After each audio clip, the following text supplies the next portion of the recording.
Hello కానమోకు కథావచనం మోహనవచనం పరిజ్ఞాన హితబాండం నిత్య చదువరి శ్రోతలకు ఆహ్వానం నమస్కారం.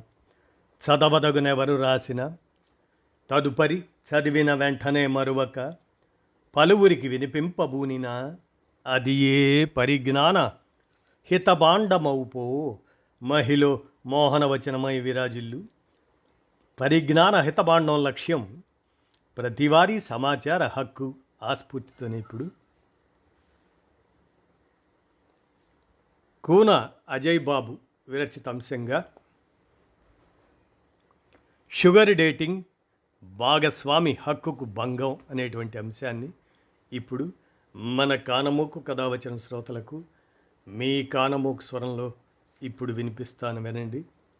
షుగర్ డేటింగ్ భాగస్వామి హక్కుకు భంగకరమా అనేటువంటిది, భంగం అనేటువంటి విషయమే మనం సుస్పష్టంగా అర్థం చేసుకోవటానికి ఈ అంశాన్ని వినిపిస్తాను, వినండి.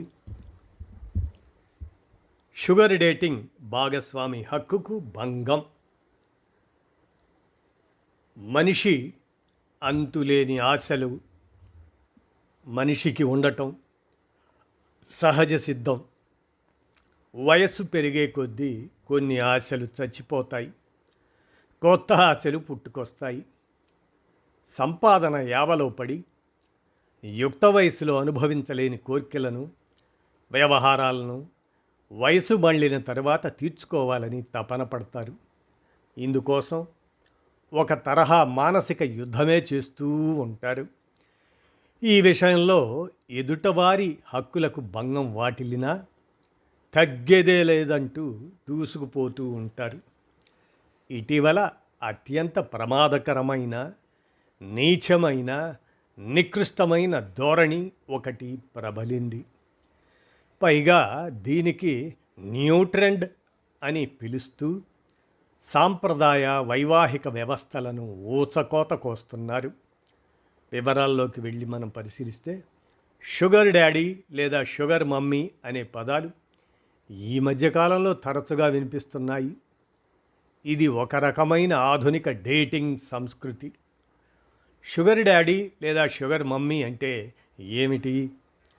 సాధారణంగా వయస్సులో పెద్దవారై ఆర్థికంగా చాలా బలంగా ఉన్న వ్యక్తులు, అదే ధనికులు, తమ కంటే చాలా తక్కువ వయసు ఉన్న వారితో, వీరిని షుగర్ బేబీస్ అంటారు, అలాంటి వారితో సంబంధాన్ని కలిగి ఉండటాన్ని ఈ పేరుతో పిలుస్తారు. షుగర్ డాడీ లేదా మమ్మీ అనేవారు అవతలి వ్యక్తికి విలాసవంతమైన బహుమతులు, నగదు, విదేశీ ప్రయాణాలు లేదా కెరీర్లో సహాయం ఇటువంటివి అందిస్తారు.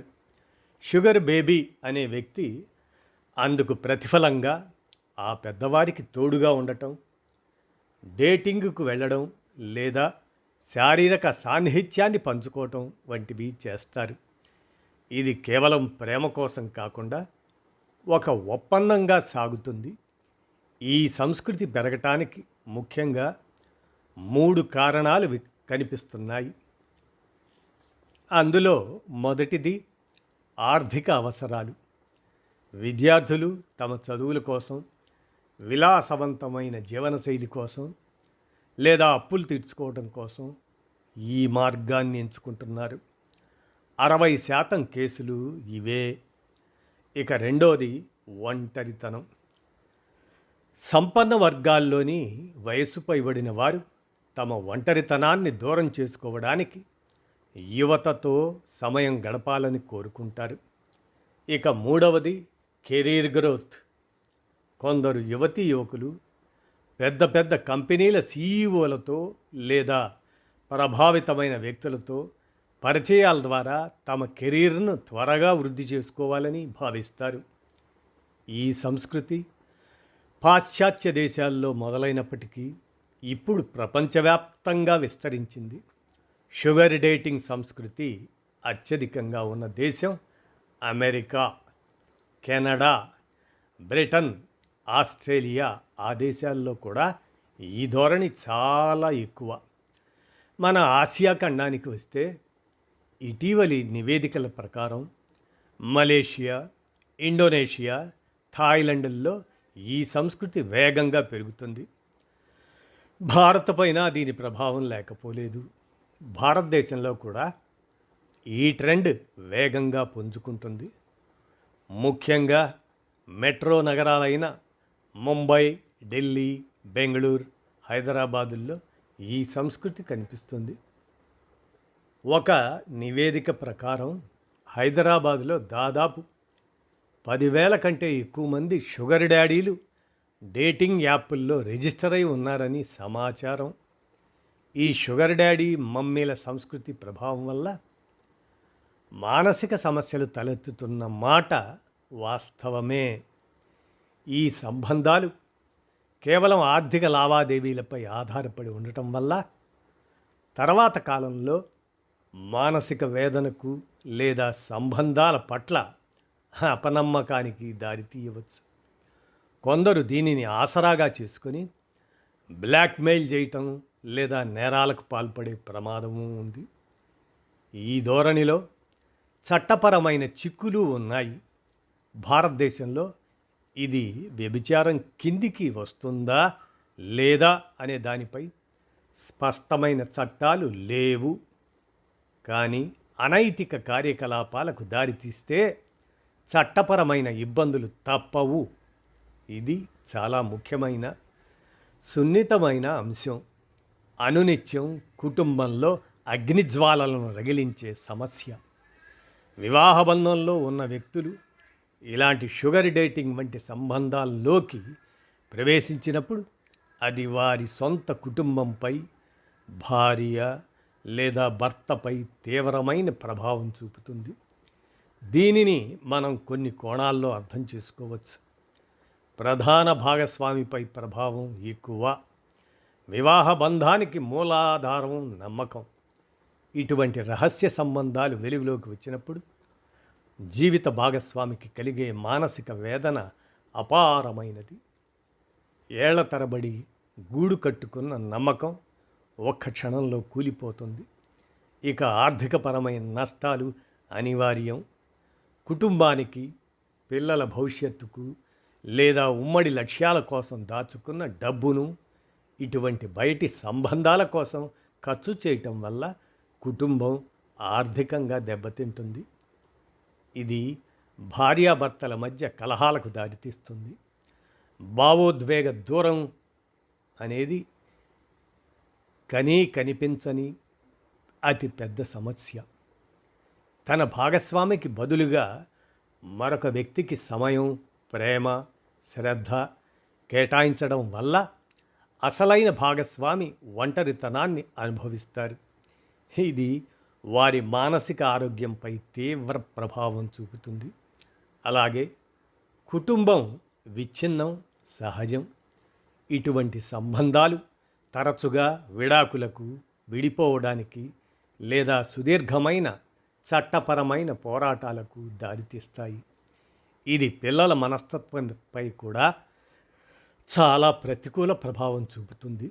అసలు సిసలు చర్చనీయాంశం ఏమిటంటే, ఈ తరహా అనుబంధాలు స్వంత జీవిత భాగస్వామి హక్కులను కాలరాస్తుందా? ఏతావాత చెప్పేదేమిటంటే, ఇది ఖచ్చితంగా హక్కుల భంగమే. ఎందుకంటే భారతీయ చట్టం, సామాజిక దృక్పథం ప్రకారం వివాహం అనేది ఒక పవిత్రమైన ఒప్పందం. ఇందులో భాగస్వామికి కొన్ని హక్కులు ఉంటాయి. షుగర్ డేటింగ్ వంటివి ఈ హక్కులకు భంగం కలిగిస్తాయనడంలో ఎలాంటి సందేహమూ లేదు. ప్రధానంగా వైవాహిక విధేయత కోల్పోవలసి ఉంటుంది. వివాహంలో ఇద్దరూ ఒకరికొకరు నమ్మకద్రోహం చేయకూడదనేది ఒక నైతిక, చట్టపరమైన అంగీకారం కుదురుతుంది. ఈ నియమాన్ని ఉల్లంఘించడం అంటే భాగస్వామి గౌరవానికి, హక్కుకు భంగం కలిగించటమే. లోతుగా పరిశీలిస్తే చట్టపరమైన హక్కులు ఉన్నాయి. భారతదేశంలో వివాహేతర సంబంధం అనేది విడాకులు తీసుకోవడానికి ఒక బలమైన చట్టపరమైన కారణం. మీరు మీ భాగస్వామికి ద్రోహం చేస్తున్నప్పుడు వారి హక్కును మీరు కాలరాస్తున్నట్లే లెక్క. ఆస్తి, భద్రతాంశాలు ప్రమాదంలో పడతాయి. కుటుంబం ఉమ్మడిగా సంపాదించిన ఆస్తులు లేదా వనరులను బయట వ్యక్తుల కోసం దుర్వినియోగం చేయడం, కుటుంబ ఆర్థిక భద్రతకు హక్కు కలిగిన భాగస్వామికి పిల్లలకు తీరని అన్యాయం చేయడమే. అది షుగర్ డేటింగ్ కావచ్చు, లేదా మరొకటి కావచ్చు. ఏ పేరుతో పిలిచినా తన జీవిత భాగస్వామికి తెలియకుండా మరొకరితో సంబంధాన్ని కొనసాగించటం అనేది నైతిక పరంగా ద్రోహం, చట్టపరంగా తప్పు. ఇది కేవలం వ్యక్తిగత నిర్ణయం కాదు, ఒకరి జీవితంతో ముడిపడి ఉన్న బాధ్యతలను విస్మరించడమే అని అంటూ ఈ అంశం కోన అజయ్ బాబు అందజేసినటువంటి షుగర్ డేటింగ్ భాగస్వామి హక్కుకు భంగం అనేటువంటి ఈ విశ్లేషణాంశాన్ని మన కానమోకు కథావచన శ్రోతలకు మీ కానమోకు స్వరంలో అవగాహన నిమిత్తం వినిపించాను. విన్నారుగా, ధన్యవాదాలు.